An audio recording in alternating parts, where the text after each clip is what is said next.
మళ్ళీ ఇవాళ ఒక అబద్ధాన్ని స్పష్టంగా ప్రజలకు అర్థమయ్యే పద్ధతిలో చెప్పిండు. రేవంత్ రెడ్డి, నువ్వు 65 లక్షల మందికి రైతు భరోసా ఇచ్చినా అని చెప్పినావు. ఒక్కరికి నువ్వు రైతు భరోసా ఇచ్చినా నేను ముక్కునేలకు రాస్తా, నేను ఎమ్మెల్యే పదవికి రాజీనామా చేస్తా. నువ్వు ఒక్కరికి ఇచ్చిన రైతు భరోసా ఇప్పటివరకు నువ్వు కొనసాగించింది రైతు బంధు మాత్రమే. కేసీఆర్ గారు పెట్టిన రైతు బంధు మాత్రమే నువ్వు కొనసాగించినావు. అది కూడా కేసీఆర్ గారు ఆనాడే 7,500 కోట్లు సిద్ధం చేస్తే రైతాంగానికి ఇవ్వకుండా అడ్డుపడి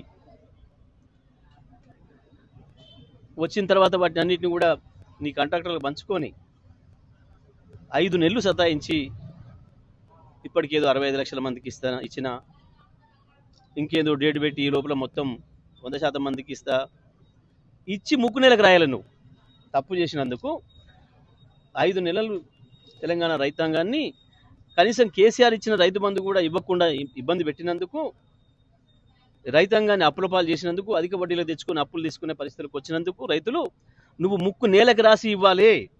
ఏదో గొప్పగా నేను ఇచ్చినా అని చెప్పేసి మాట్లాడుతున్నావు, పోజులు కొడుతున్నావు ఇస్తా అని చెప్పి. ఇవ్విచ్చేదేంది? రైతుల హక్కు అది. నువ్వేదో పెద్ద దానం ఇచ్చినట్టు కేసీఆర్ని ఛాలెంజ్ చేస్తున్నావు. సిగ్గుండాలి కొంచెమన్నా.